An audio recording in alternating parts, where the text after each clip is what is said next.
Now hear this. Fire on flight deck aft. For a sequel releasing only a year after the original, Pandemic Studios managed to create one of the best iterative sequels I've ever seen with Star Wars Battlefront 2. Playable heroes, more classes, more vehicles, more maps, more game modes, space battles, a brand new award system, an original campaign, and a more fleshed out Galactic Conquest. This game evokes nostalgia for many. It's one of the most well-respected Star Wars games to ever release. That being said, even 15 years later, it holds up extremely well. Its staying power on the Star Wars video game Mount Rushmore is a testament to Pandemic Studios' excellence. The care and attention to detail they put into this game is remarkable, showing that they clearly have a deep respect for the Star Wars license.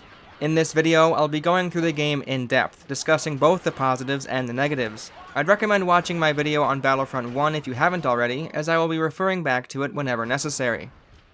Since there have been so many changes to the gameplay, both obvious and subtle, I'll start there first. What's noticeable right away are the modified controls. The reload button used to be mapped to the left face button, or X on my Xbox controller, and now it's mapped to down on the D-pad. This makes manually reloading a bit more of a chore, since if you did use your left thumb to press it, your thumb is now off the left control stick, so you'd stop moving entirely.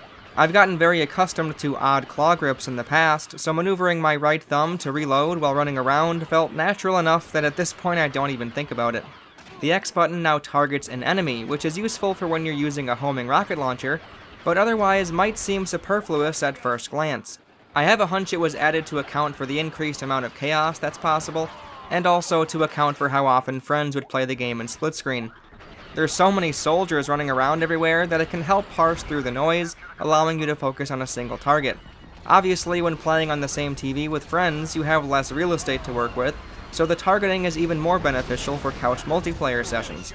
Ignoring those though, it can help on maps like Felucia or Dagobah, where the environment blocks your line of sight, meaning you might be able to find your next victim by targeting them before you even have your eyes on them. It might seem kind of cheap, as it's obviously not something your character should be able to see, but it's a small concession to look past, and makes targeting enemies while in space battles that much more clear. You can now roll forwards and diagonally, opposed to just off to the side.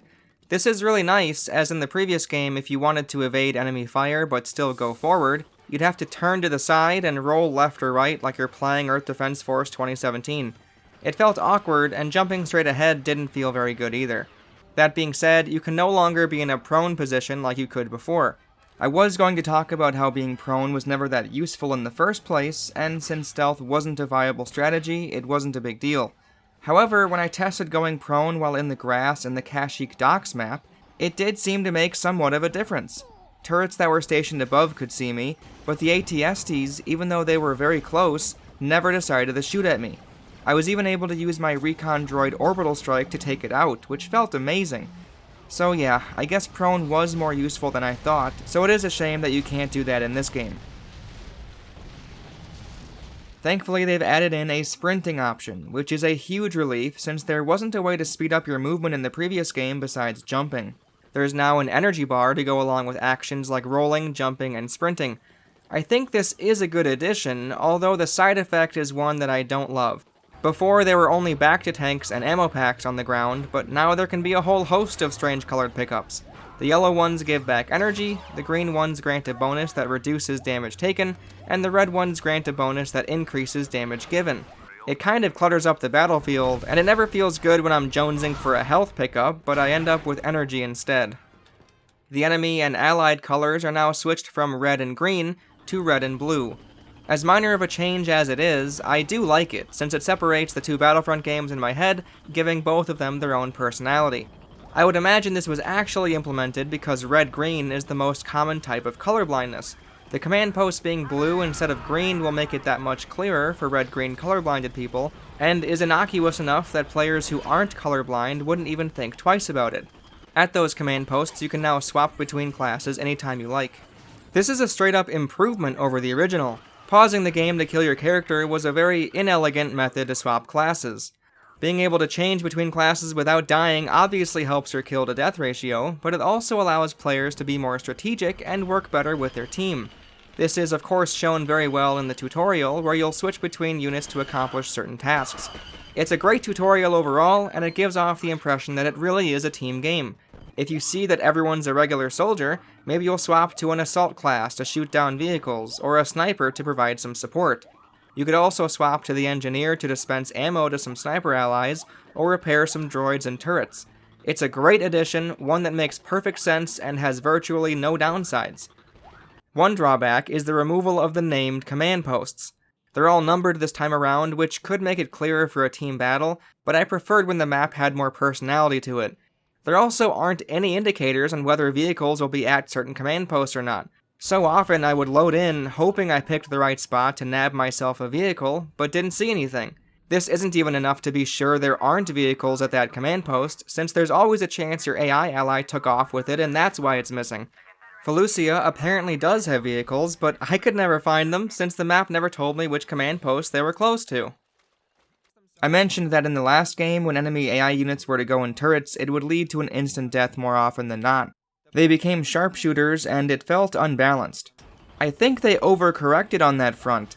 Now it seems they can never land a shot, even when you're standing completely still. It's uncanny, as if they're missing on purpose. Speaking on that topic, the AI can now be set to normal or elite. I've seen a lot of people online swear up and down that it makes a big difference, while others say it barely changes anything. I myself have also gone back and forth on the matter. On some maps it felt like the elite AI were absolutely crushing me, whereas normal was easy as could be. However, on more than one occasion I thought I had accidentally set the difficulty to normal since the AI were playing so poorly, but it turned out to be the elite AI still. They are more accurate and aggressive on the whole when turned to elite, but it doesn't seem consistent. I mean, just take a look at my allies standing around doing nothing. Yes, this was set to elite. Ignoring the difficulty settings, it feels like the better you as an individual player perform, the worse your AI allies perform. Capturing every command post you see while going 40-0 can shockingly lead to a pretty tight ending with only a handful of units on both sides. The enemy AI also seem to fixate on the player characters above all else, even when it doesn't make any sense. On Camino you can tell this is the case, as enemies will hop into turrets and attempt to shoot you, and only you, from across the entire map. It's also noticeable when you're just walking around. Even though your AI allies are doing damage to the enemy, you're still their primary target. It definitely makes the game harder, but I'm not sure if it's as fair as it could be.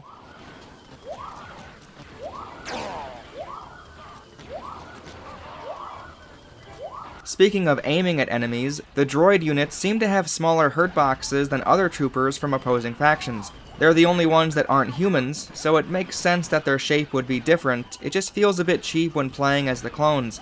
They're basically stick figures, and missing shots that otherwise might have connected against the clones, stormtroopers, or rebels feels pretty unfair.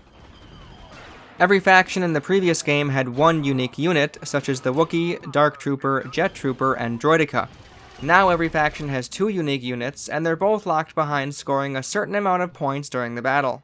The only thing I can say about this restriction is that it does force players to utilize the lesser units before advancing to the stronger ones. Even if you mainly used the Both and Spy, you'll still have to play well enough with a normal trooper or a sniper every single game. Perhaps this makes more sense in online mode, but it seems awfully silly when you as the player can't access these units when a battle starts, but your AI allies can. This may be a problem with the AI itself, but if the threshold of points before accessing the specialty units were in place for the AI allies, they would never be able to use them with how poorly they usually play, so it feels kind of cheap. I imagine this was implemented as an attempt to balance the game a bit, since they are much more powerful units. However, the game is already incredibly unbalanced as it is with the award weapons and bonuses. Playing locally for a good amount of time causes the player characters to become insanely overpowered, so much so that it's far more beneficial playing as units with a regular blaster rifle or a pistol. With the lack of award weapons for the specialty units, the more you play the game locally, the less likely you are to pick anything else besides the basic starter classes. I do think they're fun to use, but it just seems like you have to go out of your way to play as them, when in reality you're only making it harder for yourself if you already have legendary status in a few of the award categories. I know I keep mentioning the awards, but I promise I'll get to that later on. The classes that were added include the Both and Spy for the Rebels, the Commander for the Clones, the Imperial Officer for the Empire, and the Magna Guard for the Droids. The Both and Spy is metal as all hell. Their main weapon is the Incinerator, which is misnamed in my opinion, since it doesn't look like flames coming out at all. However, it does make the enemies vanish from this realm entirely. They come equipped with a stealth cloaking device, which can actually work, but it doesn't last very long. The Clone Commander is equipped with a chain gun, which feels great to use and sounds great to fire. It is a bit weak, especially when compared to the award weapons, and having to wait until the overheat meter goes all the way down to fire again seems pretty punishing. The Imperial officer's main weapon seems to be the Geonosian Sonic Blaster. It's pretty awful, as it doesn't do much damage. Their secondary is a grenade launcher, which is fairly decent. The Magna Guard is one I wanted to like a lot, but their homing rocket-launching rifle is kind of a huge letdown. It's the only gun that homes onto infantry instead of vehicles, but the homing function is rubbish. Even if you generously lead the shots with enemies far enough away to give it plenty of time, it still misses. It's better to just use it as a straight-shot explosive gun. They also have a radiation launcher, which is similar to the grenade launcher. All 4 of these second-tier specialty units have some sort of indirect attack or buff. Bothan Spy has a buff that gives a slow health regen to your allies. Imperial Officer has a rage buff for allies that increases damage. The Clone Commander's Rally provides a defensive buff, and the Magna Droid has some sort of damage-dealing poison, which slowly drains all biological life forms' health in the nearby area. I won't go too in detail for the classes, as I have touched on most of them already in the previous video, but there are a few differences that are worth discussing. The Sniper class no longer has the recon droid that calls in an airstrike, it has an auto turret. I don't hate this, since auto turrets provide a function that makes perfect sense for someone who is constantly zoomed in and unaware of their immediate surroundings. The recon droid has been given to a few of the specialty units, however, instead of calling in an airstrike, it explodes.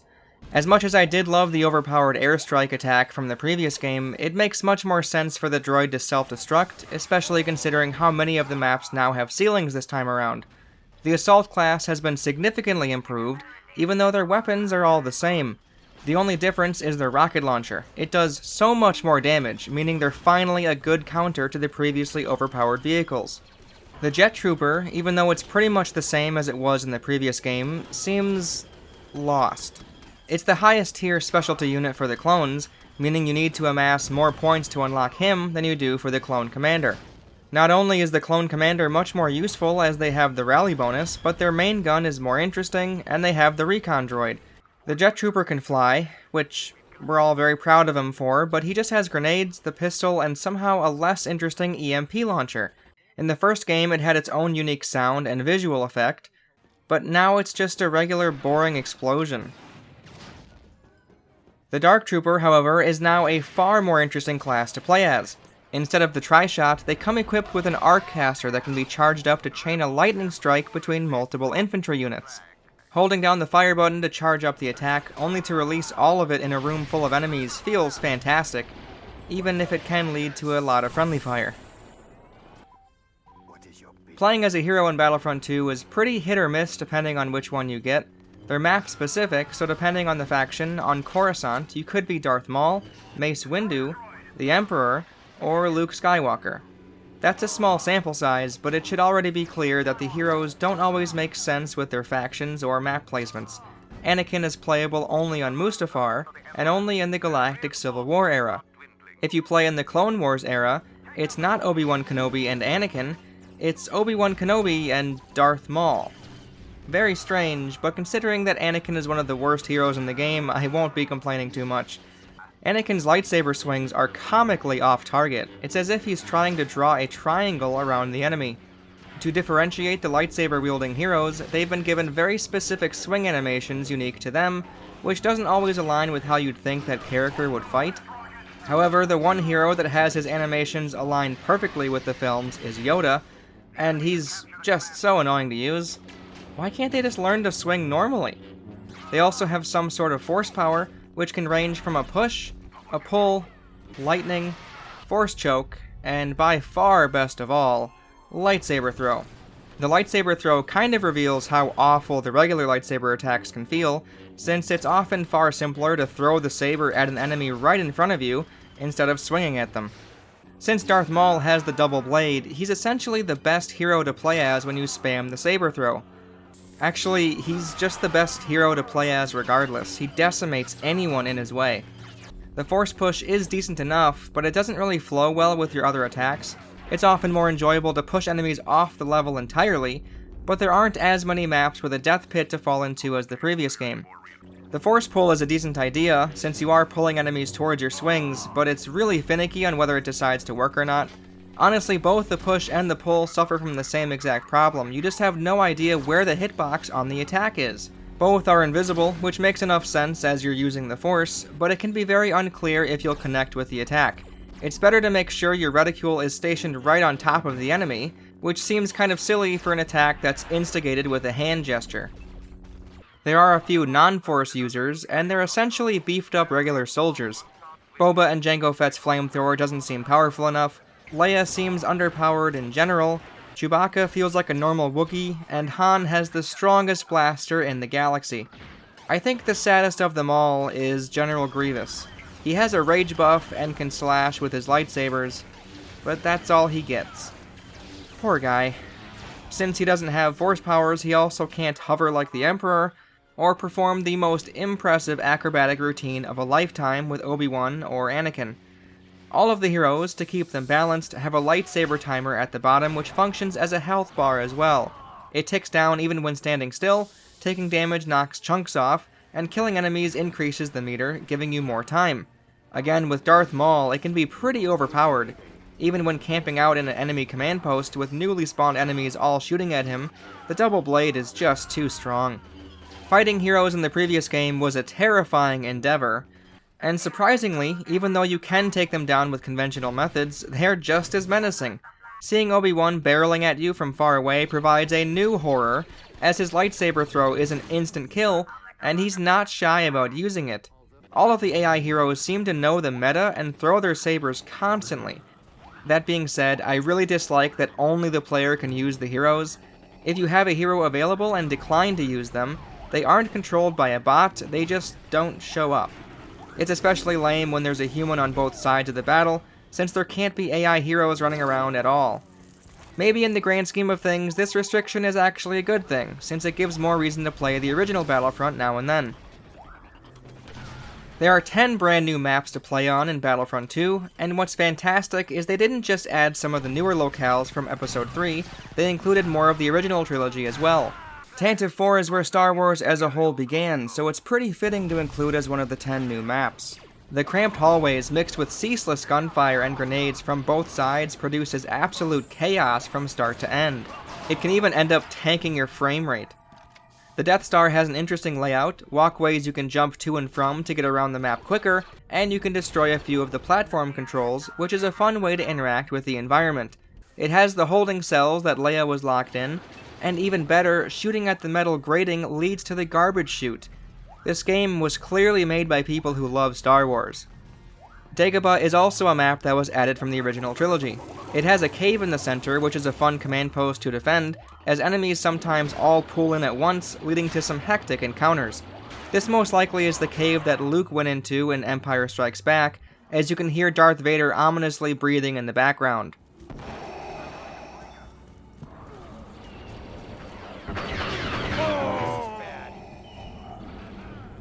You can find Luke's X-Wing in the water, and Yoda's hut as well, which are both really cool landmarks to include.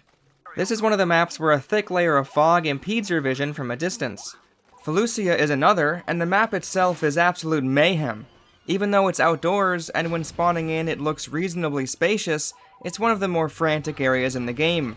Once you load in, you're nearly right on top of the enemy, which can often lead to an instant death if you aren't careful. The command posts are all so close together, and the foliage on top of the fog makes it insanely difficult to spot enemies from far away. I like the verticality of being able to walk up a big tree branch to one of the command posts, the alien jungle marshland vibe is unique, and the thick fog and dense flora really help set this map apart from the rest. Utapau is mostly barren and flat, but it is interesting if only because of its long and stretched layout. It basically has 2 lanes to pick from, the long and gradual ramp that's home to vehicle combat, and the other side is a more significant drop-off, which is prime real estate for spotting up with a sniper rifle. Megiddo suffers from a very boring color palette, but it is nice that it isn't completely flat. There's debris and other structures throughout the area. There's only one map for Kashyyyk now, and it's a completely different one than the two that were in the previous game. Beachhead is the answer to Coyote-Mundi's famous question. What about the droid attack on the Wookiees? I'm really conflicted on this map. It's constant pandemonium near the front command post of the beach, which gives off the impression that it is an all-out attack on a Wookiee stronghold. But the map itself just isn't that fun to play on. If you were someone who loved to camp out on the top of the Doc's Kashyyyk map in the previous game, it doesn't really provide that magic this time around. If you wanted to stay up high and snipe the whole time, you'll have to befriend an engineer who gives you ammo, or risk your life by going down into the danger zone to get more ammo from the droids. The color palette, like Megiddo, is dreadfully boring, and the layout looks like it's encouraging a battle that rarely takes place unless you really force it. The back command post for either the clones or rebels is a bunker that's nestled behind a metal gate, and in front of that are destructible wooden walls. The thing is, that area isn't ever something that's worth fighting over unless a clean sweep is underway. The command post at the entrance to the beach is what's coveted, and is usually where all of the action takes place the entire time whenever this map enters the rotation. The destructible walls seem like an attempt at a greater vision for this map that never really came to be. If you're in the mood for endless turret and vehicular combat, this seems to be the place to go, however. Coruscant's Jedi Temple is a good addition from Episode 3, there is just not much I have to say about it. It has really spacious hallways, some Jedi Archives bookcases, and also the room where Obi-Wan Kenobi lost a planet. How embarrassing. Mustafar has plenty of tight hallways, a few open areas, and even some interesting verticality options. It's nice to not be staring at boring gray. It's a change of pace for your eyes if nothing else. Just like the Death Star, this map has a set of bridges that can be interacted with by shooting the control panel. The bridges then fall into the lava, killing anyone that was using it. What's better is that you can repair it with the Engineer class, giving the fusion cutter some more use. I wish more maps had ways to interact with the environment like this and the Death Star. Last but not least, there's Polis Massa. For 15 years, I was under the impression this was just a random added map, but I'm told this was in fact a location in the films. It's where Padme gave birth. Riveting, I know. The layout itself is a U-shape, which can lead to some fun tight combat engagements, but there's also an exclusive vehicular combat section outdoors. If you want to be sneaky, you can even hop in a vehicle from a command post on one side of the map and skip all the way through to the other side. Since this is an asteroid, there's no air, so going out there without a vehicle is certain death. Take a look at this Wookiee. Even using a hero is no good, your health will drop like a rock. However, since droids don't need air to breathe, they can walk around freely without taking any damage. I have a hunch this detail was added in close to the deadline, as the droids still sound like they're taking damage when you first walk through the shields. Unfortunately, there have been quite a few maps that were removed from the first game. Both Bespin maps, both Renvar maps, both original Kashyyyk maps, Tatooine Dune Sea, Naboo Plains, and Yavin 4 Arena. 4 of those maps were added back in with an Xbox Live patch that isn't available anymore, and a PC mod. Sorry, PlayStation 2 users. Personally, even with those 4 added back in, Dune Sea not being included is a real shame. I'd imagine the Tusken Raiders were too vital for that map to work properly, so without the native species gimmick, they ditched it entirely. For the maps that were carried over, Endor is the same, Kamino is nearly the same, but now there are 2 facilities you can enter on opposing sides. Naboo Theed is the same, except it's at night. Mos Eisley is the same, Jabba's Palace is the same, and Yavin 4 Temple is, unfortunately, the same. I hate Yavin 4, but at least it's a good place to practice your speeder bike jumps. Geonosis got a complete revamp, but it's not as interesting. The original had a centerpiece hill that tied everything together. It even had the War Room command post. This new one just feels like a random strip of boring desert. There's also, for some reason, a small hole, 2 meters wide or so, not much smaller than a Womp Rat, which if you decide to jump in, kills you. Very strange. Hoth is nearly the same, but now there's a very large Echo base area depending on which game mode you're playing on. I will say on Hoth it's now much more balanced in the Rebels' favor, since the dish turrets do an insane amount of damage to the AT-ATs, and like I said, the Assault class is now a viable selection, as their rocket launchers can actually do damage to enemy vehicles.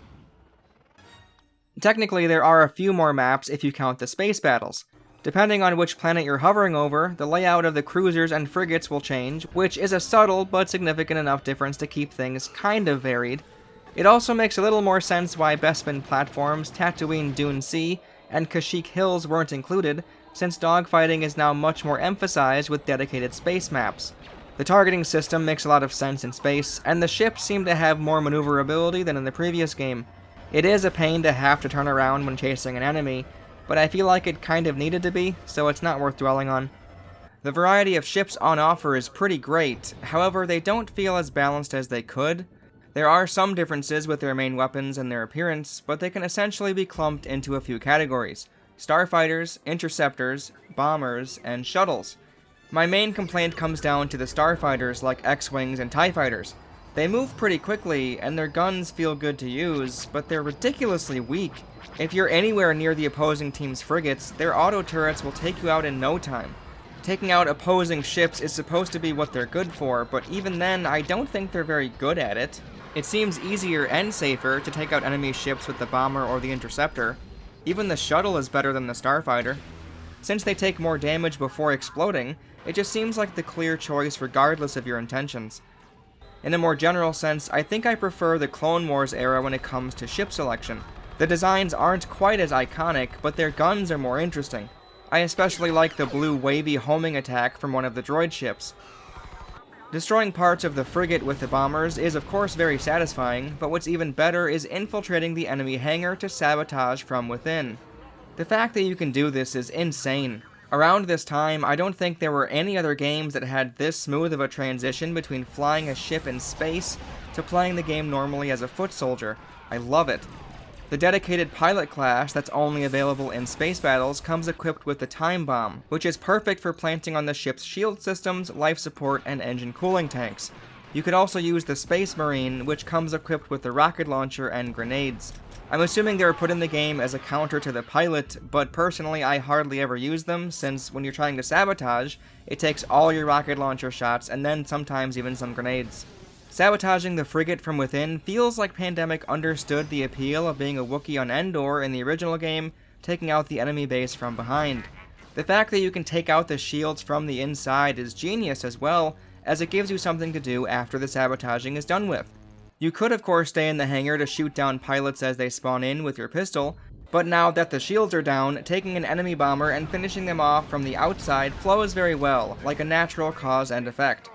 Along with the differing assault ships in the hangar is the patented Space Cow, which is what me and my friends call the shuttles. It's essentially a soccer mom's minivan that you and your crew all pile into to road trip over to the enemy hangar. It's tanky in all the right ways, slow as can be, and it also counts as a command post. This means if you take it to the enemy hangar, you can now spawn from their hangar. This is such a neat idea, and it's completely fair as well, since if you want to get rid of an enemy Space Cow, it's as simple as tossing a time bomb or two on it. The only downside to the space maps is just how frequent they are in long Galactic Conquest games. I'll talk more on Galactic Conquest later on, so sit tight. There's quite a few game modes to pick from this time. Conquest, of course, is the default game mode available on every ground map, consisting of capturing command posts and taking out enemy reinforcements.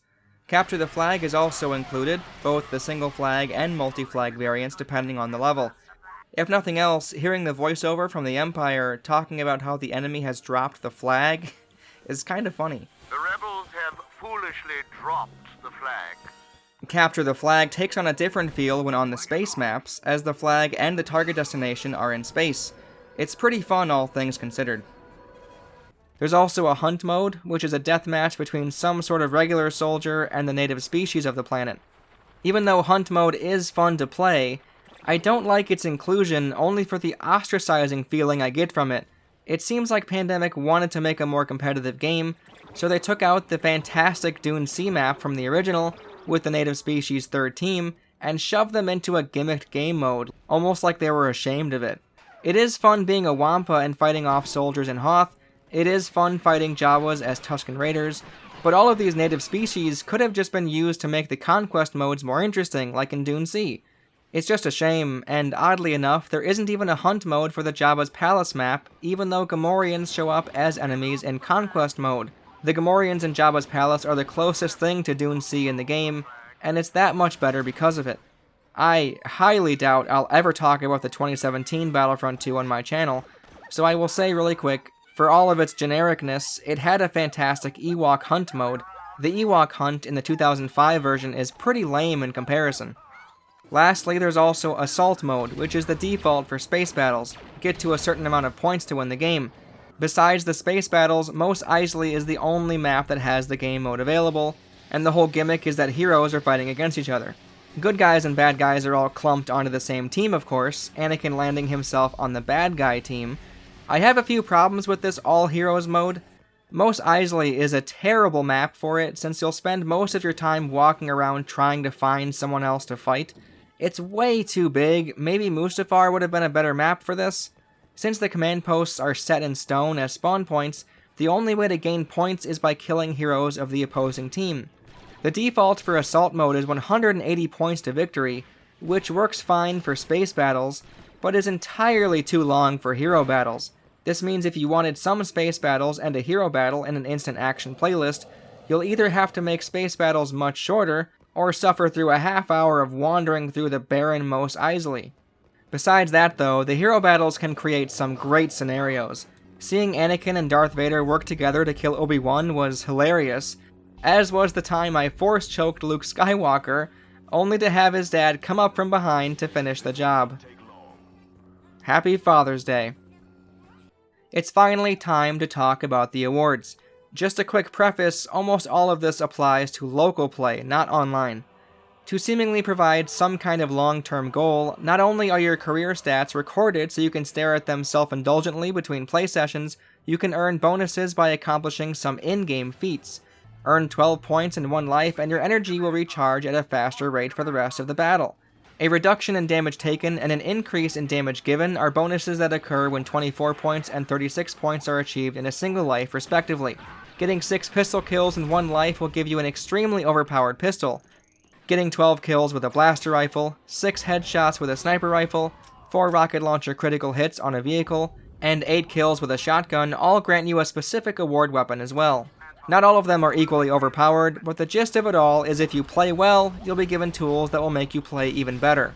This already raises balancing problems, since rewarding skilled players with something that turns the tide even more in their favor can seem pretty cheap when you're on the other side. Where it gets out of control is with the ranking system. Everyone starts at the green rank, meaning the bonus or weapon won't be granted when doing that specific task.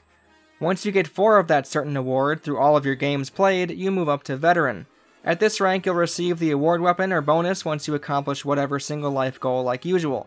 32 awards of a certain category will bump you up to elite ranking, which lowers the value needed to acquire the bonuses in-game. War Hero, which increases the damage of your guns, now only requires 27 points in one life opposed to 36. The same reduction takes place for all of the weapon-specific awards as well. Once you acquire 64 of a specific award throughout your career is where it gets ridiculous. Legendary status means you get that bonus or award weapon the moment you start every game going forward, and they all stack together. If everything is on legendary status, starting up a match with your naive and inexperienced friend provides you with the fun of griefing them to an unthinkable level. You'll take less damage, deal more damage, and always have a cheater pistol at your disposal. That's what the award pistol goes by with my group of friends, since it only takes 2 shots to deal a killing blow, and a headshot most likely means instant death. It takes ammo this time around as well, so there's no worry of overheating.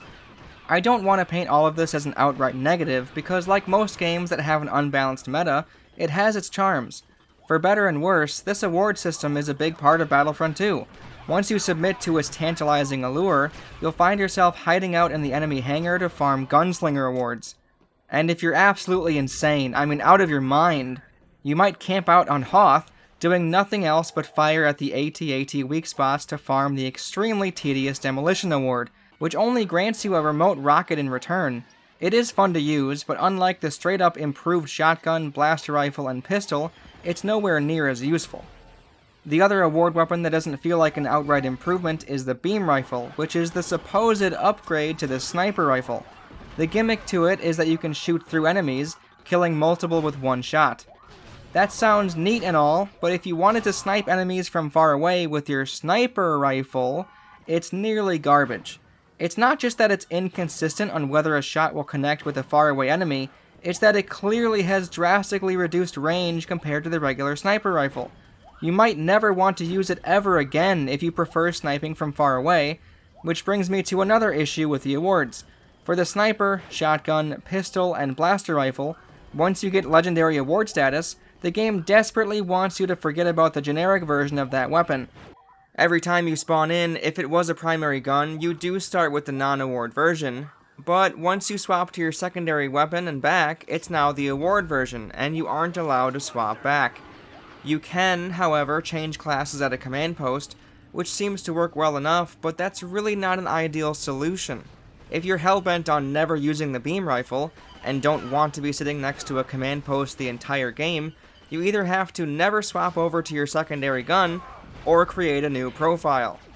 As much as the award system is part of the appeal to Battlefront 2, being forced to use a worse variation of the sniper rifle simply because you were too good at getting headshots with it is a pretty glaring flaw.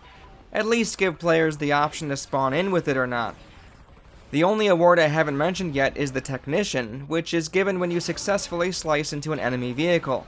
The bonus is a passive vehicle health regeneration, which is good to have, but doing it 64 times so you can always have that buff just doesn't seem worth the trouble. That being said, it is very fun to use when you're in Polis Massa as the droids, since you can boot the clones out of their own vehicles and watch them suffocate.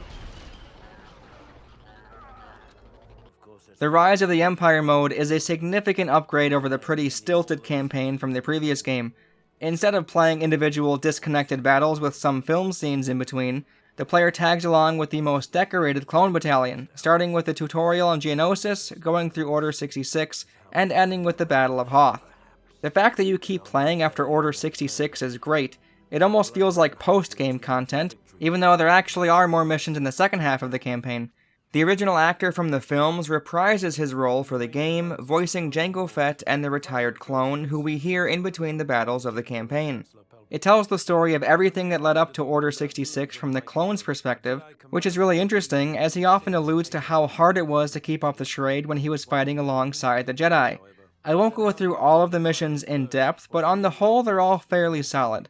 They provide small goals to accomplish, you're given a limited number of reinforcements to get the job done, accomplish the goal, get more reinforcements, rinse and repeat. On most of them you get to play as a certain Jedi hero after a while, and eventually a Sith villain in the second half of the game. In Felucia you get to fight off the native species Acklays, which is a fun change of pace. The Kashyyyk level is the only time where that back command post is the main focus. Because you need to hold off waves of enemies for a certain amount of time in this mission, I almost wonder if this map was designed around the campaign mode first and foremost. Like I said earlier, the metal and wooden walls protecting this part of the map are generally superfluous in Conquest mode, but in this mission it provides some hectic defend the point of interest gameplay. The Utapau level ends with a battle between Obi-Wan and General Grievous. The Coruscant level is the first after the infamous Order 66. There's a sense of melancholy during the monologue from the clone before the level. This is something that really didn't need to be as good as it is. No one would care if the game just had Palpatine say the Order 66 line and that's that, time to kill some younglings. The fact that Temuera Morrison gave us such a conflicted performance goes to show the level of care taken for this sequel. This level also happens to be one of the better ones in the game. The Jedi are your main enemy this time around, which is really fun in and of itself. You protect the bookcases from destruction for a while, play Capture the Flag with a holocron, play as Hooded Anakin and watch him get defeated by a real Jedi Master, and finally defeat some Jedi Masters with the clones. It's a great time, all things considered. After this, the second half of the campaign begins, where the Empire takes over, and Darth Vader is given direct control of the 501st Battalion. After a while, it's revealed that the 501st is the last true clone battalion, as of course the Empire figured they would be hard to control down the line, and didn't want a clone army being used against them somehow. I'm absolutely not one to talk about what is or isn't canon, especially in the realm of Star Wars, as I couldn't give a shit at all at this point, so I won't talk about if this should make sense or not. The next mission is on Theed, where the 501st takes out a few straggling Jedi and the new Queen of Naboo. The post-mission voiceover talks about this being the first time they had to adjust a planet's government. I love how unquestionably evil you are in the campaign. You're clearly the bad guys, there's no saving some Jedi or anything. I haven't discussed the space missions, since you can skip them anyway, but all of them offer some interesting scenarios. The one after Naboo begins with an enemy space cow spawn point in the hangar that you need to destroy right away, which is at least something different. This and the next Mustafar mission are the only ones where you can see the Empire stormtroopers taking out the CIS droids. You're here to shut down all chances of anyone creating a droid army to oppose the Empire. The voiceover that plays before the level is, again, really great. Truth be told, we'd all had our fill of those gearheads during the war. We couldn't stomach the thought of going through another one. So we blew them up. Blew up the droids, blew up the factory. Damn near blew up the planet. Speaking of the Empire not wanting a clone army to be used against them, Kamino has another unique face-off. Stormtroopers against clone troopers. It's nothing extraordinary, but it is nice that there's some unique encounters to spice up the campaign mode a bit. The next mission is the Death Star, and the voiceover talks about how boring of an assignment it was to be patrolling and defending force field generators. It's a nice touch, and it connects to the films in an interesting way. This was the supposed moment where the Death Star plans were stolen. Again, I don't care if it's canon, no clue if this makes sense, but it works for me. Afterwards, the 501st were removed from their stations to hunt after the Death Star plans. It apparently was good fortune, as their replacements in the detention center were all killed in the destruction of the Death Star. Polis Massa is a standard okay mission. Afterwards, you go to Tantive 4 to recover the Death Star plans and capture Princess Leia. It's pretty cool that you even begin in that opening doorway that the rebels were preparing for in the first film. Yavin 4 is the next mission, and it's a tough one. The second half of the campaign is significantly more difficult than the first half, and Yavin 4 was the toughest of them all for me personally. Defending this command post for 2 minutes, all while turrets, endless enemies, and enemy vehicles fire at you is absolutely brutal, and your allies don't really help out that much. It's the only time I failed a mission this playthrough. The final mission is the assault on Hoth, which almost seems like a victory lap. The beginning is literally a walk in the park. After Yavin 4, getting to control the AT-AT while decimating all enemy forces granted me quite the cathartic release. It does get much more challenging at the end, where you have to defend an explosive from being destroyed. I honestly have no idea how I didn't fail, since it was a mad scramble of grenade explosions everywhere I looked. It makes sense to end the campaign here, since this was the last outright victory on the Empire side. Not having to go through the rigmarole of Endor again was a huge relief. In Galactic Conquest, you wage a much more realized and grandiose war against your opponent, which can be a friend in local split screen or the computer. It's very impressive how much Pandemic expanded on this game mode from the original. There's a new map system, which is a nice way to provide some turn-based movement, making it feel like you're actually traveling your way through the galaxy. Certain scenarios have certain connections. Play in the Galactic Civil War era, and Endor is isolated in the top left of the map with no connecting path. Play in the Clone Wars era, the top left spot is Coruscant, and it connects back to the lower left area of the map. It's small, but it is different. Being able to move around the map itself honestly isn't as interesting as it could be, but it does add a little more strategy than the previous iteration. Deciding which planets to go after and which order is really as far as the game takes it, however. In the previous game, controlling a planet meant you would get a certain bonus. Once you won 4 times in total, you could also flip a planet to your side instantly or blow it up. This means that the order the player chooses to attack planets in can make an impact. If you wanted to avoid fighting on Yavin or something, blow it up or liberate it. Besides finding the most efficient path to capturing all the planets, and desperately trying to avoid space battles, there's not that many meaningful decisions to be made on where to go. Once yours and your enemy's fleet meet on the map, a space battle takes place no matter what. It happens far too often in my opinion. The enemy AI seems to absolutely love confronting your fleet head-on in every possible scenario. Even when you've just taken them out in a space confrontation, they might choose to respawn at the planet closest to you and go for the salty runback. It's absurd. I wouldn't be opposed to the frequency if the credit payout wasn't so low and the consequences were more significant. Winning a battle on a planet nets you credits depending on which planet that was and how many planets are under your control. Generally, the winning team gets 500 or 1,000 credits, and the losing team gets 200 or 350 credits respectively, plus a sum for how many planets are currently under their control. In space battles, the winning team gets 300, and the losing team gets 100.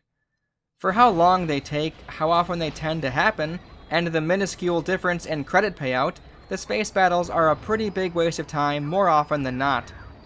I'm not being 100% fair, since if you are victorious, the enemy ship blows up and they need to respawn back at one of their controlled planets. There are consequences, but if an enemy puts their head down and constantly gets in your way every chance they get, there isn't enough of a deterrent to make them think twice, and there aren't any tools at your disposal to circumvent these repeated time wasters. This is doubly true if it was their only fleet on the map, which it almost always is. If you had more than one fleet available, getting that second one back will cost you a chunk of credits.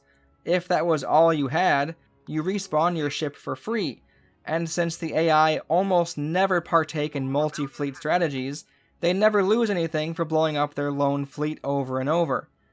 The credits play a big role in the success of both teams, as there's now a shop system where you can purchase power-ups to use in battle, and add more classes to pick from in-game.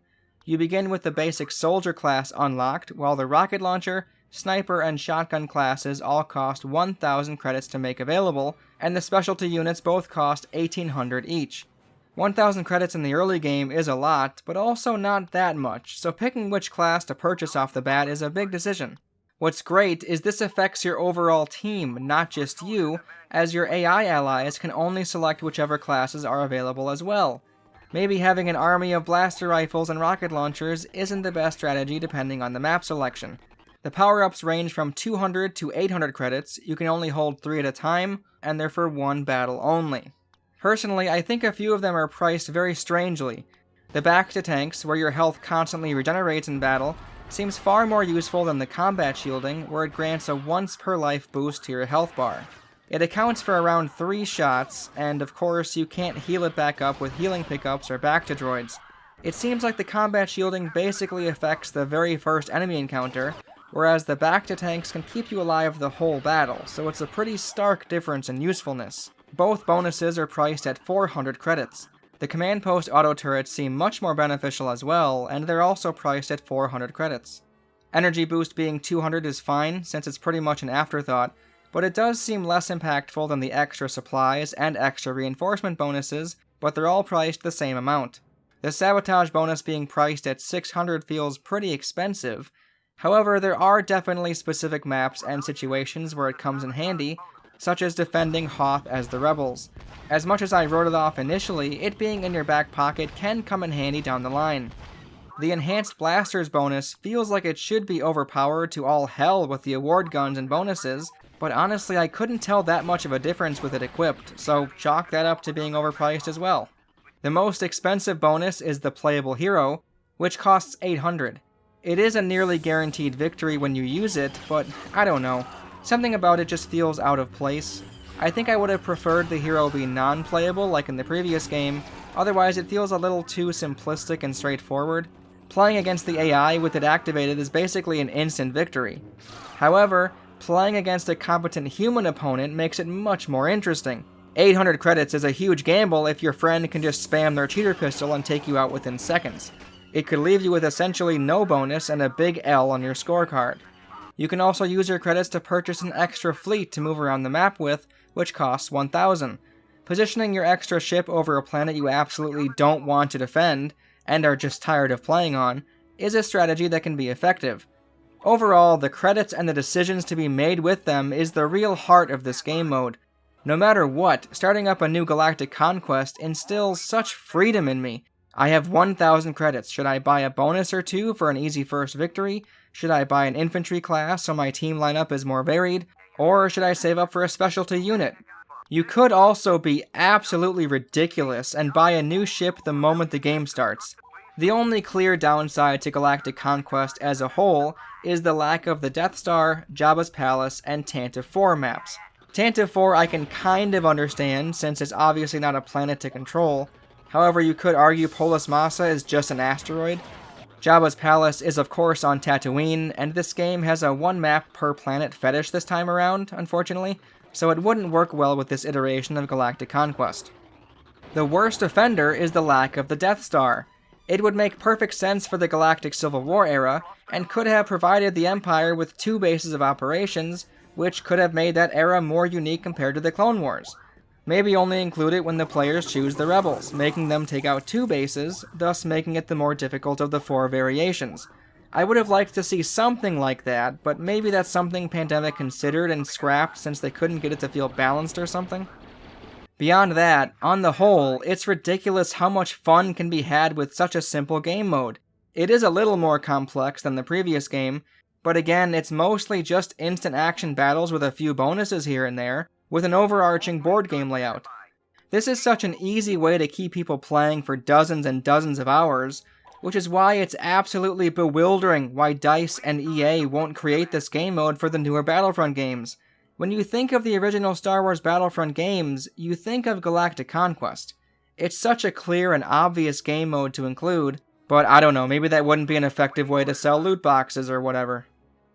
Before wrapping up, how could we talk about Battlefront 2 without mentioning the memorable voice lines? I don't have too much to say about them besides that they're all quotable beyond belief, probably much more than Pandemic Studios would have ever thought. 15 years later, when you hear, "Watch those wrist rockets," or "Just like the simulations," you instantly think of Battlefront 2. Here are some of my favorite lines of the game. Enjoy.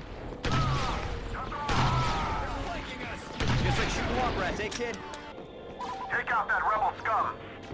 Now hear this. All hands man your battle stations. Scramble reinforcements. Repeat. Scramble all reinforcements. All second stage pilots. On deck. Fire on flight deck aft. Take out that battle droid. Battle droid. I'm on them. Just like the simulation. Super battle droid. Take him down. Watch those wrist rockets. Like I said before, Battlefront 2 is one of the better iterative sequels to exist, and flat out one of the best Star Wars games even 15 years later. The AI still isn't great, the award system is endearing but flawed, not being able to go prone is a letdown, and the removal of many all-time classic maps is also a shame. That being said, there's now an expanded Galactic Conquest, dedicated space maps that provide the fun of sabotaging enemy bases, an engaging and worthwhile campaign mode, interesting additional classes, and the ability to play as Darth Maul. It's a game that's very easy to come back to, regardless of how much time has passed, as true to their word, it's just like the simulations.